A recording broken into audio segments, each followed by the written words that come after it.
역사란 무엇인가? 이해치카 2-2 사회와 개인 73페이지부터 시작합니다.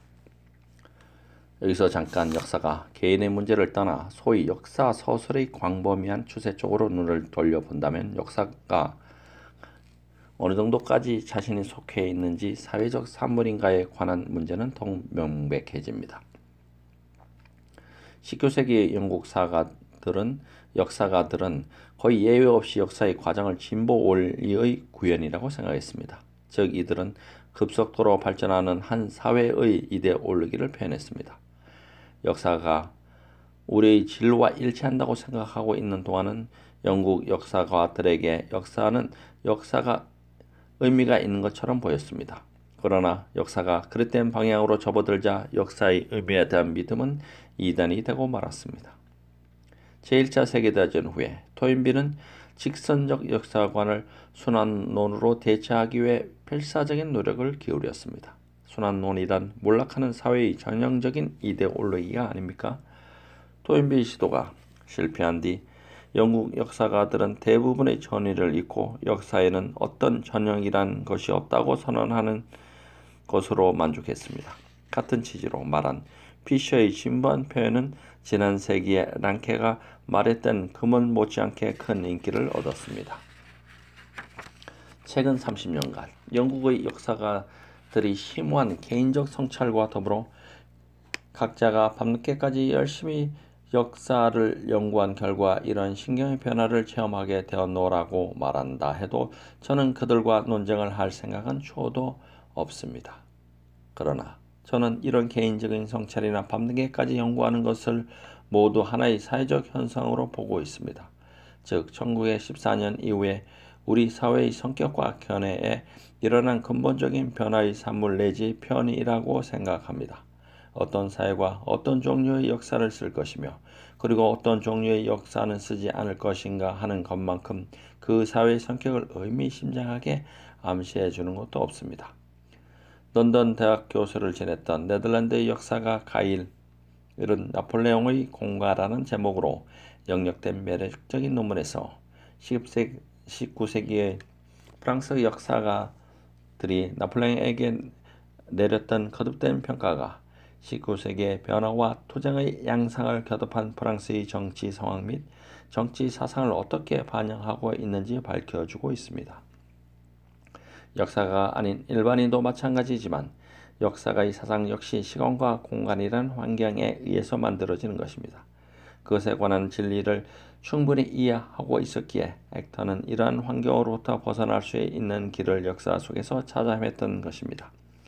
역사란 다른 시대의 부당한 영향으로부터 우리를 구해내려는 것뿐만 아니라 우리 시대의 부당한 영향이나 환경의 억압 그리고 우리가 숨쉬는 공기의 압력으로부터 우리를 구출해 줄 것이라야 합니다. 이 말은 역사의 역할에 대한 지나치게 낙관적인 평가로 들릴지도 모르겠습니다. 그러나 자신은 하나의 개인인지 사회 현상이 아니라고 소리 높여 항의하는 역사가들과 비교하면 자신이 처한 상황을 매우 예리하게 인식하고 있다고 생각합니다. 즉 자신의 위치를 잘 인식하는 역사가가 이러한 상황을 초월하는 힘을 가지고 있고 나아가 자기들이 속해 있는 사회가 가진 견해 그리고 다른 시대 다른 나라의 그것과의 차이점이 중요하다는 것을 인식할 수 있는 능력을 가졌다고 생각합니다. 자신의 사회적 상황 및 역사적 상황을 벗어나려는 능력이란 자신이 그러한 상황에 얼마만큼 깊이 관련되어 있는지를 인식할 수 있는 감수성에 달려 있습니다. 저는 지난번 강연에서 이런 말을 한 적이 있습니다. 역사를 연구하기 전에 역사가를 연구하십시오. 지금은 이런 말을 여기에 덧붙이고 싶습니다. 역사가를 연구하기 전에 우선 그의 역사적, 사회적 환경을 연구하십시오. 역사가는 개인인 동시에 역사 및 사회의 산물입니다. 역사를 공부하는 사람은 이 두 가지 관점에서 역사가를 보아야 한다는 것을 잊어서는 안 됩니다. 그러면 역사가에 대해서는 이만 끝내기로 하고 제가 전에 제시했던 방정식의 또로 다른 항인 역사적 사실을 같은 문제에 대입해서 생각해 봅시다. 역사가의 연구 대상은 개인의 행동일까요? 아니면 사회적인 힘의 작용일까요? 여기서부터 저는 잘 다져진 땅을 밟는 것이나 다름없습니다. 영국의 철학자이자 역사 이론가인 아이자이어 벌린경은 몇 년 전에 역사적 불가피성이라는 제목에서 재치 넘치는 논문을 발표했습니다. 이 논문의 주된 노지에 대해서는 나중에 강연을 통해 다시 언급하겠지만은 그는 이 논문의 서두에서 시인 엘리엇의 작품에서 따온 거대한 비개성적 힘이라는 문구를 인용해 모토로 내걸었습니다. 역사의 결정적인 요인은 개인이 아니라 거대한 비개성적인 힘에 있다고 믿는 사람들을 조롱했던 거죠. 제가 인용한 적이 있는 존왕은 포악한 군주로 통하는 역사 이론, 즉 역사에서 문제가 되는 것은 개인의 성격과 행동에서 비롯된다고 보는 견해는 오랜 계보를 가지고 있습니다. 이렇듯 역사의 창조력을 개인적인 천재성으로 돌리고 싶어하는 욕망은 역사 의식의 원시적인 단계의 한 특징입니다. 고대 그리스인들은 과거의 이러한 업적 성취에도 주도적 역할을 한 인물들에게 영웅이라는 칭호를 즐겨 붙여주곤 했습니다. 그리하여 서사실은 호메로스라는 유랑 시인의 업적으로 돌렸고 법률과 제도는 스파르타의 전설적 입법가인 리코르고스나 솔론의 업적으로 돌렸습니다. 이 같은 경향은 르네상스 시대에 다시 태어났습니다. 고전 부활을 맞아 당시 인기와 영향력이 컸던 인물은 고대 역사가들이 아니라 전기 작가이자 윤리학자였던 플루타르코스였습니다. 우리 영국에서는 모두가 어머니의 무릎 위에서 이런 역사 이론을 배워왔습니다. 그러나 오늘날 우리가 볼 때 거기에는 뭔가 어린아이 같은 유치한 요소가 있다고 생각되지 않습니까? 사회가 아주 단순화해서 소수의 유명인이 공공의 일을 처리한 것처럼 보이던 시대라면 이런 학설도 어느 정도는 통할 수 있을 것입니다. 그러나 복잡한 현대 사회에는 그것이 적용되지 않습니다. 19세기에 사회학이라는 새로운 학문이 나타나게 된 것도 이처럼 중대되는 복잡성에 대한 반응이라고 할 수 있습니다. 그럼에도 불구하고 오랜 전통이란 쉽사리 없어지지 않는 법입니다. 20세기 초까지도 역사는 위인들의 전기라는 말이 여전히 인기 있는 금원이었습니다. 10년 전까지만 해도 미국의 한 저명한 역사가는 동료 역사가가 어떤 역사적 인물을 사회적, 경제적 세력가들의 꼭두각시로 표현한 사실을 두고 역사적 위인들을 대량 학살했다고 비난한 적이 있었습니다. 아마도 심각하게 생각하고 한 말은 아니었을 것입니다. 근래에 이르러서는 이러한 이론의 신봉자들도 이 말을 창피하게 생각하고 있는 듯 하기는 합니다. 그러나 저는 영국의 보수주의 역사가인 베로니아 에지우드 여사가 쓴 서문에서 이 이론의 뛰어난 현대판 선언을 힘들이지 않고 찾아낼 수 있었습니다. 아직도 우리 주변에는 이러한 견해가 여전히 팽배해 있다는 것을 알 수 있습니다. 나는 개인으로서의 인간 행동이 집단 또는 개인 계급적인 행동보다 한층 흥미롭다. 어느 쪽을 기반으로 하더라도 역사는 술수가 있다. 더 잘못되었다거나 덜 잘못되었다고 하는 것은 없다. 이 책은 역사적 인물들이 뭘 느꼈고 그렇게 행동할 수밖에 없었는지에 대해 이해하려고 시도하는 것에 있다.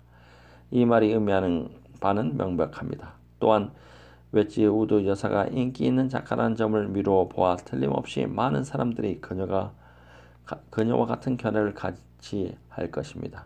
로우스 박사의 예를 들면 엘리자베스 왕조의 체제가 붕괴된 것은 제임스 1세가 그 체제를 이해하지 못했기 때문이고 17세기의 영국 혁명은 스튜어트 왕조 초기에 두 국왕이 우둔했던 탓에 일어난 우연한 사건이라는 것입니다. 엘리자베스 시대에 관한 대표적인 역사가인 제임스 닐 경은 로스 박사에 비하면 한결 엄격한 역사가입니다마는 그 역시 투도 왕조의 성격을 설명하기보다는 엘리자베스 여왕을 찬미하는 데 더 열중했던 경우로 보여집니다. 아이자이어 벌린경 역시 제가 인용한 논문에서 역사가가 징기스칸이나 히틀러를 악인으로 규탄하지나 않을까 몹시 걱정하는 모습을 보였습니다. 나쁜 왕 존, 선한 여왕 엘리자베스의 학설은 최근에 와서 더 설득력을 얻고 있는 듯합니다. 공산주의를 카를 마르크스의 창작품이라고 이름 붙이는 게 공산주의 기원과 성격을 분석하는 것보다 쉽습니다. 저는 이 창작품이라는 말을 어떤 증권회사의 팜플렛에서 빌려 썼습니다만 또 볼셰비키 혁명에 대해서도 혁명의 심오한 사회적 원인을 연구하는 것보다는 니콜라스 2세의 우두만함이나 독일의 금 때문이라고 원인을 돌리기 쉽습니다. 두 차례에 걸쳐서 20세기 세계대전은 베를린 인세나 히틀러의 개인적인 사악함의 결과로 보는 것이 국제관계 체제에서의 근본적인 붕괴의 결과로 보는 것보다 쉽다는 것입니다. 그런데 엣지 우드 여사의 주장에는 두 가지 명제가 결합되어 있습니다. 첫 번째 명제는 개인으로서의 인간 행위는 집단 또는 계급의 구성원으로서의 행위와는 별개의 것이며 역사가는 합법적으로 그 한쪽만을 선택해 다룰 수 있다는 것입니다. 두 번째 명제는 개인으로서의 인간 행동에 관한 연구는 그들 행위의 의식적인 동기의 연구라는 것입니다. 앞에서 많은 것을 언급했기 때문에 첫 번째 명제에 대해서는 다시 설명할 필요가 없을 것 같습니다. 문제는 인간을 개인으로 보는 견해가 인간의 집단의 일원으로 보는 견해보다 더 잘못되었거나 덜 잘못되었다는 데 있는 게 아닙니다. 잘못된 점은 이 두 가지를 획일적으로 구분하려는 태도에 있습니다. 원래 개인이란 하나의 사회, 아니 하나 이상의 사회 구성원이며 그 사회를 집단, 계급, 부족, 국민 등의 이름으로 부르든 그 밖의 무엇으로 부르든 그것은 상관없습니다. 옛날의 생물학자들은 새장이나 어항 그리고 진열장 안에 들어있는 새와 물고기, 짐승 등의 종류 등을 분류하는 것만으로 만족했습니다. 생물을 환경과 관련해서 연구하려고 하지는 않았습니다. 아마도 사회과학은 아직도 이 같은 원시적 단계에서 완전히 벗어난 것 같지 않습니다. 어떤 사람들은 심리학을 개인에 관한 과학으로, 사회학은 사회에 관한 과학으로 구분하기도 합니다. 모든 사회 문제는 궁극적으로 개인 행동의 분석으로 환원될 수 있다고 보는 견해를 우리는 심리주의라고 불러왔습니다. 그러나 개인의 사회적 환경을 연구할 줄 모르는 심리학자는 절대 대단한 일을 할 수 없습니다. 현대 심리학자들은 아직도 이것을 오리라고 인정합니다. 이 부분에 대해 델코 파슨스 교수는 이렇게 썼습니다. 심리학자 집단에서는 개인을 움직이는 사회체제 속의 한 단위로 다루지 않고 먼저 구체적인 인간이 있은 다음에 사회체제를 형성하는 방향으로 나아가도록 다루었다. 따라서 심리학자들은 자기들이 사용하는 범주가 특별한 의미에서 추상적이라는 것을 제대로 깨닫지 못했다. 개인으로서 인간을 다루는 전기와 전체의 일원으로서 취급하는 역사를 구분하는 것도 중요하고 또한 좋은 전기는 나쁜 역사를 만든다는 견해도 그럴듯해 보이기는 합니다. 헥터는 이런 말을 한 적이 있습니다. 어떤 개별적인 인물에 의해서 촉발된 관심보다 더 역사관의 오류와 불공평을 초래하는 것이 없다. 하지만 이런 구분은 비현실적입니다. 그렇다고 해서 영국 역사가이자 문필가인 멜컴 영이 자신의 저서 빅토리아 시대의 영국의 표지에 인용한 빅토리아 시대의 격언 속으로 도망치고 싶지는 않습니다. 하인들은 사람에 관한 말을 하고 신사들은 세상 일을 논한다는 격언 말입니다. 몇몇 전기물은 역사에 대해서 중요한 공헌을 한 것도 사실입니다. 저희 연구 영역에서 찾아본다면 아이작 도이처의 스탈린전과 트로츠크 전이 그 뛰어난 예라고 할 수 있습니다. 그러나 이런 저작을 제외한 전기들은 역사 소설처럼 문학작품의 일부가 되고 말았습니다. 드레 버로퍼 교수는 리턴 스트레이치에서 역사상의 문제란 항상 개인의 행동이나 기행에 관한 문제였다. 그는 역사적인 여러 문제, 즉 정치나 사회 문제에 대해서는 답하려 하지 않았고 이런 문제를 알려고 하지도 않았다고 말한 바 있습니다. 누구나 역사를 쓰거나 읽어야 할 의무가 있는 것은 아닙니다. 역사적이지 않은 과거에 대해서도 훌륭한 책을 쓸 수 있습니다. 그러나 역사라는 단어는 사회에 속한 인간의 과거를 연구하는 과정이라는 의미에서만 사용된다는 것은 이미 관례가 되어 있다고 봅니다. 이 강연에서도 그런 의미로 다룰 생각입니다. 두 번째 명제는 역사는 개인들이 자신의 독자적인 판단으로 왜 그렇게 행동했는가를 탐구하는 것입니다. 얼핏 보면 매우 이상하다는 생각이 들 것입니다. 제 생각으로는 에치우드 역사 자신도 분별력 있는 다른 사람들과 마찬가지로 자신이 말한 것을 실행에 옮기지는 않을 것 같습니다. 만일 그대 시행에 옮긴다면 괴상하기 짝이 없는 역사를 쓸 것이기 때문입니다. 오늘날에는 누구나 알다시피 사람들은 언제나 아니 습관적으로 충분히 인식하고 있는 동기, 자신이 인정하는 동기에 의해서만 행동하는 것은 아닙니다. 따라서 무의식적인 동기나 자신이 인정하지 않는 동기에 대한 통찰을 배제한다는 것은 한쪽 눈을 억지로 감고 일을 시작하는 것과 똑같습니다. 그런데도 어떤 사람들은 이것을 역사가의 의무라고 우깁니다. 바로 여기에 문제가 있습니다. 조왕의 나쁜 점은 탐욕이나 우둔함, 왕이 되려는 야망에 있었다고 단정 짓는 것으로 만족하는 것은 개인의 선악을 가지고 역사를 논하는 어린 아이들의 역사 지식 수준이라고 할 수 있습니다.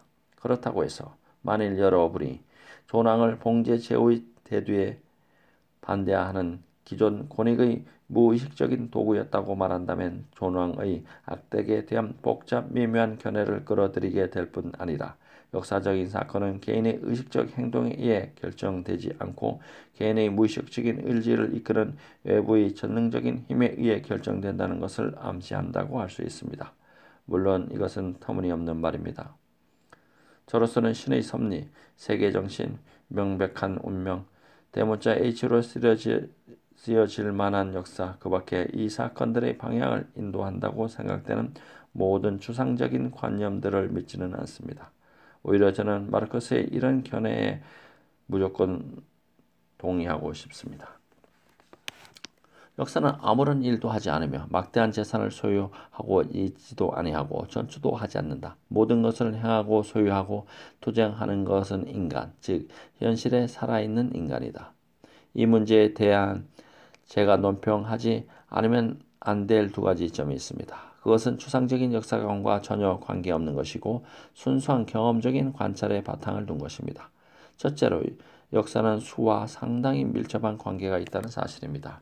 칼라일은 역사란 위인들의 전기라는 불행한 주장에 대해서 책임져야 마땅한 사람입니다.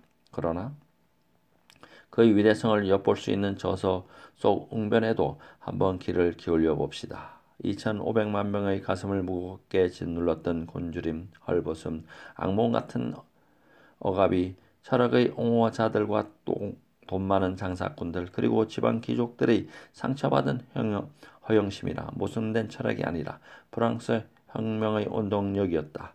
이것은 어떤 나라, 어떤 혁명에서도 마찬가지였을 것이다. 레닌은 이렇게 말했습니다. 정치란 대중이 있는 곳에서 시작된다. 수천 명이 아니라 수백만 명이 있는 곳에서, 즉 진정한 정치가 시작되는 곳에서 시작된다고 말입니다. 칼라일이나 레닌이 말한 수백만 명이라는 것은 수백만 명의 개인이란 뜻이며 거기에는 비개성적 요소란 있을 수 없습니다. 이런 문제를 논할 때 흔히들 익명성과 비개성을 혼동하곤 합니다. 그러나 우리가 그들의 이름을 모른다고 해서 사람 위의 존재가 되는 것도 개인이 개인 위의 존재가 되는 것은 아닙니다. 시인 엘리엇이 노래한 거대한 비개성적인 힘이라는 것도 결국 대담하고 솔직한 보수주의자였던 에드워드 글래런던이 이름도 없는 너절한 인간들이라고 불렀던 개인이었습니다. 이러한 이름 없는 수백만의 시민들의 말로 많든 적든 무의식적으로 행동하는 개인들로 이들에 의해서 하나의 사회적인 힘이 형성되는 법입니다. 역사가는 보통 사회에서라면 불만을 품은 한 개인의 농부나 촌락에 관한 일은 알 필요도 없습니다. 그러나 수천 개의 촌락의 수백만 명의 농민들이 불만을 품고 있다면 어떤 역사가라도 무시할 수 없습니다. 존이 결혼을 망설이는 이유가 존과 같은 시대의 수천 명의 다른 사람들이 결혼을 망설여야 하는 이유가 되고 따라서 결혼율을 실질적으로 저하시키지 않는 한 역사가의 관심을 끌지 못하는 법입니다. 그러나 이런 이유로 결혼율이 저하되는 현상이 일어나는 경우 당연히 중요한 일이 됩니다.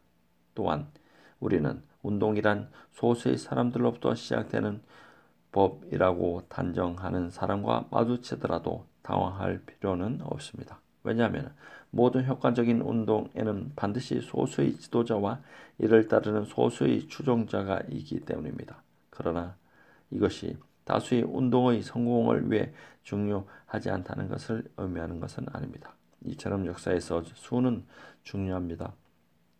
저희 두 번째 관점은 훨씬 더 명확하게 입증되었습니다. 다양한 학파에 속해 있는 다양한 저술가들이 인간의 개인 행동은 행위자 자신은 물론 다른 어떤 개인도 의도하지 않거나 요구하지 않은 결과를 초래할 수 있다는 견해를 이구동성으로 표명해왔기 때문입니다. 기독교인들은 대체로 개인은 의식적으로 자기 자신의 이기적인 목적을 위해 행동하지만 실은 신의 목적을 위한 무의식적인 대행자에 지나지 않는다고 믿고 있습니다. 네덜란드 출신의 영국 철학자인 버나드 맨더빌이 했던 개인의 악덕은 사회의 복지라는 말은 일찍이 이러한 착상을 역설적으로 표현한 것에 지나지 않습니다. 애덤 스미스의 보이지 않는 손이나 해겔의 이성의 관계는 비록 개개인의 자신의 욕망을 충족시키고 있다고 믿는다 해도 개인을 보이지 않는 손이나 이성을 위해 일하게 하고 또 그 목적을 위해 이바지하게 한다는 뜻입니다. 새삼 이 자리에서 인용할 필요조차 없는 너무나 유명한 말들이죠. 마르크스는 경제학 비판에서 이런 말을 한 적이 있습니다. 생산 수단을 위한 사회적 생산에서 인간은 자기 의지에서 벗어난 불가피한 관계 속으로 끌려 들어간다. 톨스토이 또한 전쟁과 평화에서 애덤 스미스를 빌려서 인간은 의식적으로는 자신을 위해 살지만 무의식적으로는 인류의 역사적 보편적 목표를 실현하기 위한 도구로 쓰인다고 쓴 적이 있습니다. 이쯤 하면 이 명언집도 어지간히 길어졌으니 이제 버터필드 교수의 말로 마무리를 짓겠습니다. 역사적 사건은 어느 누구도 의도하지 않는 방향으로 역사의 진행을 바꾸어 놓은 성질이 있다. 역사적 사건은 어느 누구도 의도하지 않는 방향으로 역사의 진행을 바꾸어 놓은 성질이 있다. 마르크스의 경제학 비판은 생산 수단을 위한 사회적 생산에서 인간은 자기 의지에서 벗어난 불가피한 관계 속으로 끌려 들어간다. 역사적 사건은 어느 누구도 의지하지 않는 방향으로 역사의 진행을 바꿔 놓은 성질이 있다. 1914년 이전의 약 100년 동안에는 소규모의 국부전밖에 없었지만 그 이후 우리는 두 차례의 세계대전을 치렀습니다. 그렇다고 19세기 후반의 75년간에 비하면 20세기 전반의 50년간은 전쟁을 원하는 개인이 더 많았고 평화를 원하는 개인이 더 적었다고 주장하는 것은 이런 현상을 설명하는 데 설득력을 갖지 못합니다. 마찬가지로 어느 개인이 1930년대 대공황을 일으키려고 했다든가 원했다는 식의 이야기도 받아들이기 어렵습니다. 그러나 개인들 각각이 아무리 이와 동떨어진 목적을 의식적으로 추구하고 있다고 해도 이런 대공황이 그들의 행동에 의해서 일어났다는 것은 의심의 여지가 없습니다. 여기서 개인의 의도와 그 행동의 결과가 일치하지 않는다고 진단하는 것은 비단 과거를 대상으로 연구하는 역사가들에게만 국한되는 일은 아닙니다. 1917년 3월 미국의 정치가이자 저술가인 헨리 로저는 우드로 윌슨에 대해 그는 전쟁에 나설 생각은 없지만 사건에 말려들 것 같다는 말을 한 적이 있습니다. 인간의 의도에 대한 설명이나 행위자 자신의 말한 동기의 설명을 기초로 해서 즉 행위자가 왜 우리는 우리 자신의 독단적인 판단으로 그렇게 행동했는가에 대한 설명한 것을 토대로 하여 역사를 쓸 수 있다고 주장한 것은 모두 명백한 사실을 인정하지 않겠다는 것입니다. 역사상의 사실은 여러 개인에 관한 사실임에 틀림없습니다. 그러나 개인이 고립된 채 행한 행동에 관한 사실도 아니고 또 실제적인 것이든 상상으로 꾸민 것이든 모든 개인들이 생각하는 행동의 동기에 관한 사실도 아닙니다. 그것은 사회 속에 속해 있는 모든 개인들 상호관계에 대한 사실이며 또한 개인의 행위에서 행위자 자신의 의도했던 것과 종종 모순되거나 상반되는 결과까지 초래되는 여러 가지 사회적 힘에 대한 사실인 것입니다. 지난 광년에서도 콜린 우드의 역사관에 대해 논했지만 그의 가장 큰 오류는 행위 배반에 있는 사상을 행위자 개인의 사상으로 가정했다는 것입니다. 이 배우의 사상을 규명하는 것이 역사가의 사명이기는 하지만 이것은 잘못된 가정입니다. 역사가에게 맡겨진 일은 행위자의 배후에 숨겨져 있는 것을 연구하는 일이지 행위자 개인의 의식적인 사상이나 동기와는 전혀 관계가 없을지도 모릅니다.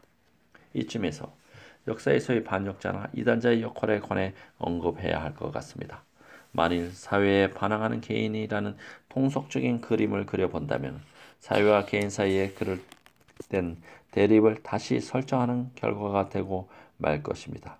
어떤 사회든 전적으로 동질적인 사회는 없으니까요. 모든 사회는 사회적 투쟁의 무대입니다. 기존의 권위에 대립하는 개인이라 해도 기존 권위에 순응하는 개인과 마찬가지로 사회의 산물이자 사회의 반영입니다. 영국의 리처드 2세와 러시아의 대표적인 계몽 군주였던 예카테리나 여제는 14세기 영국과 18세기 후반 러시아의 강력한 사회적인 힘을 상징했던 사람들이었습니다. 하지만 농노 대반란의 지도자인 와트 타일러나 푸가초프도 그런 점에서는 마찬가지였습니다. 국왕도 반란자도 모두 그들 시대와 국가의 구체적인 조건의 산물입니다. 따라서 와트 타일러나 푸가초프를 사회에 반항하는 개인으로 모상하는 것은 잘못된 단순화입니다. 만일 그들이 그런 인물에 불과했다면 그들의 이야기가 역사가들의 기회까지 전해졌을 리가 없습니다. 역사상 그들의 역할은 그들을 추종했던 대중의 힘에 의해 하나의 사회 현상으로 중요해진 것입니다. 어떤 사회 현상이 일어나지 않았다면 중요한 인물로 부각되지 않았을 것입니다. 좀 더 미묘하고 높은 차원에서 탁월한 방역자인 동시에 개인주의자였던 인물을 골라보겠습니다. 자기 시대의 국가에 대해 치열하고 철저하게 반항했던 자로는 니체보단 더한 인물은 아마 없을 것입니다. 그러나 니체는 유럽 사회, 특히 독일 사회의 순선 산물로 중국이나 페루 같은 나라에서는 도저히 나타날 수 없는 인물이었습니다. 니체라는 개인이 표현했던 사회적 힘이 얼마나 강렬하게 유럽적이었는지, 아니 특히 독일적이었는지의 여부는 그의 동시대 사람들보다도 그의 사후 세대에 이르러 더욱 분명해졌습니다. 그래서 니체는 자신의 세대보다도 후세의 사람들에게 더욱 중요한 인물이 된 것입니다. 역사에서의 반역자의 역할은 위인의 역할과 유사한 점이 있습니다. 역사에서 위인설은 근래에 이르러 유행에 뒤떨어진 것이 되었습니다. 그럼에도 불구하고 때로는 꼴사납게 고개를 지켜들 때가 있습니다. 각별한 예의 하나가 바로 선의 여왕 베스 학파 같은 것입니다. 제2차 세계대전 이후 발간되기 시작한 대중적인 역사 교과서 시리즈의 편집자는 집필자들에게 중요한 역사 문제를 위인전으로 쓰는 식으로 써달라고 요구한 바 있습니다. 또한 옥스퍼드 대학의 엘렌 존 테일러는 가벼운 그의 논문에서 유럽 현대시는 나폴레옹, 비스마르크, 레닌이라는 3대 거인을 중심으로 쓸 수 있다고 밝힌 바 있습니다. 물론 그도 좀 더 무게 있는 논문을 쓸 때는 다행히 이런 무모한 계획을 실천에 옮기지는 않았습니다. 그렇다면 역사에서 위인의 역할이란 어떤 것일까요? 물론 위인이란 하나의 개인, 그것도 탁월한 개인이므로 매우 중요한 하나의 사회 현상이라고 할 수 있습니다. 기본이 이런 말을 했습니다. 비범한 인물은 시대 상황에 적합해야 한다. 크롬웰이나 네치 같은 천재들도 지금이라면 존재도 없이 어둠 속으로 사라져 버렸을 것이다. 마르크스는 루이 보나파르트의 브루메르 18일에서 이와는 반대되는 현상을 진단한 바 있습니다. 프랑스의 계급전쟁은 형편없는 소인배들의 영웅의 옷을 입고 으스댈 수 있는 환경과 관계를 만들어냈다. 만일 비스마르크가 18세기에 태어났다면 그는 독일을 통일하지도 못했을 것이고 위대한 인물도 되지 못했을 것입니다. 물론 이것이 어리석은 가설에 지나지 않습니다. 그랬다면 그는 결코 비스마르크가 될 수 없었을 테니까요. 그러나 돌스토이처럼 위인이란 사건에 이름을 붙여주는 고리표에 지나지 않는다고 깎아내릴 필요가 없다고 생각합니다. 물론 위인 숭배라는 말이 불길한 의미로 쓰일 때도 없지는 않습니다. 니체가 만들어낸 초인도 그리 기분 좋은 인물은 아니었습니다. 히틀러의 경우나 소련에 행해졌던 개인 숭배의 잔인한 결과 같은 것도 지금은 생각하고 싶지 않습니다. 그러나 위인들의 위대성을 깎아내리려는 게 제 본심도 아니고 또 위인이란 거의 대부분이 악인이라는 주장에 동조하려는 것도 아닙니다. 다만 제가 저지하고 싶은 것은 위인을 역사 밖에 앉혀놓고 위인 자체의 위대성 때문에 역사에 간섭할 수 있을 것이라고 보는 견해입니다. 마치 요술 상자에서 튀어나오는 소년 잭자처럼 미지의 공간에 기적처럼 나타나서 역사의 진정한 연속성을 중단한다고 믿는 식의 견해 말입니다. 지금 저는 해겔의 다음과 같은 고전적인 서술보다 더 적절한 비유는 없다고 생각합니다. 그 시대의 위인이란 그가 살았던 시대의 의지를 표현하고 그 시대를 향해 그 시대의 의지를 전해주며 그 의지를 실행할 수 있는 사람이다. 그의 그런 행위는 그의 시대를 핵심이자 본질이다. 이로써 그는 자기 시대를 실현하는 것이다. 해겔의 고전적인 소술. 그 시대의 위인이라는 것은 그가 살았던 시대의 의지를 표현하고 그 시대를 향해 그 시대의 의지를 전해주며 그 의지를 실행할 수 있는 사람이다. 그의 그런 행위는 그 시대의 핵심이자 본질이다. 이로써 그는 자기 시대를 실현하는 것이다. 해겔의 고전적인 서술, 역사에 대한 그 시대의 위인이라는 것은 그가 살았던 시대의 의지를 표현하고 그 시대를 향해 그 시대의 의지를 전해주며 그 의지를 실행할 수 있는 사람이다. 그의 그런 행위는 그 시대의 핵심이자 본질이다. 이로써 그는 자기 시대를 실현하는 것이다. 영국의 평론가인 프랭크 리비스 박사는 위대한 저술가는 인간의 자각을 촉진시킨다는 점에서 중요하다고 말했습니다. 이것도 비슷한 맥락으로 한 얘기입니다. 위대한 인물은 항상 기존 세력을 대표하거나 기존의 권위에 도전함으로써 새로운 권위의 창출을 돕는 세력의 대표자입니다. 그러나 나폴레옹이나 비스마르크처럼 기존 세력에 편승해서 위대한 인물들보다는 크로멜이나 레닌처럼 그들 자신을 위대하게 만들어준 세력의 형성을 도와준 위인들에게 더 훌륭한 창조력이 있다는 것을 평가가 될 수도 있습니다. 또한 우리는 위인 자신의 활약하던 시대보다 더 앞섰기 때문에 그 위대성이 그 이후의 세대에서 가서야 겨우 인정받게 되는 위인들이 있다는 사실도 잊어서는 안 됩니다. 따라서 제가 중요하다고 생각하는 위인이란 역사적 과정의 산물이자 생산자이며 동시에 국제 정치와 인간의 사상을 변화시키는 사회적 힘의 대표이자 창조자이기도 한 매우 뛰어난 개인입니다. 역사는 두 가지 의미에서 하나의 사회적 과정이며 개인은 사회적 존재로서 이 과정에 참여하는 것입니다. 역사가가 행하는 연구라는 의미에서든 과거의 사실이라는 의미에서든 말입니다. 사회와 개인의 사이의 가상적인 대립이라는 것도 우리의 사고를 혼란시키려는 함정에 불과한 것입니다. 역사가와 그가 다루는 사실과 상호작용이라는 과정은 추상적이고 고립된 개인들 사이의 대화가 아니라 오늘의 사회와 어제의 사회 사이의 대화입니다. 저는 상호 과정을 현재와 과거의 대화라고 칭한 적이 있었습니다만 브루크 하르트의 말을 빌린다면 역사란 한 시대가 다른 시대 속에서 찾아낸 주목할 만한 가치가 있다고 생각한 것들에 대한 기록입니다.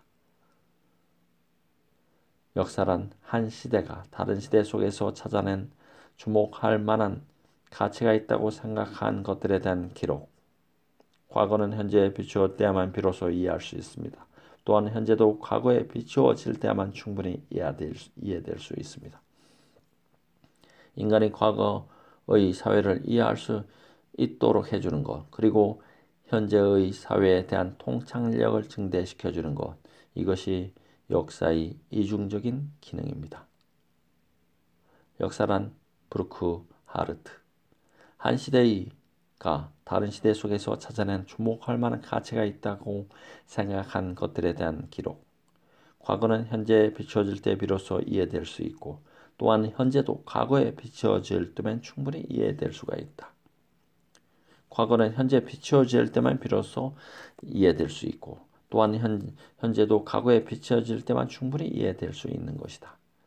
인간이 과거의 사회를 이해할 수 있도록 해주는 것, 그리고 현재 사회에 대한 통찰력을 증대시켜주는 것, 이것이 역사의 이중적 기능이다. 인간이 과거 사회를 이해할 수 있도록 해주는 것, 과거 사회를 이해할 수 있게 해주는 것, 그리고 현재의 사회에 대한 통찰력을 증대시켜주는 것이 역사의 이중성이라는 것입니다. 역사란 무엇인가? 사회와 개인에 대한 이야기를 마치도록 하겠습니다. 92페이지에서 마쳤습니다. 감사합니다.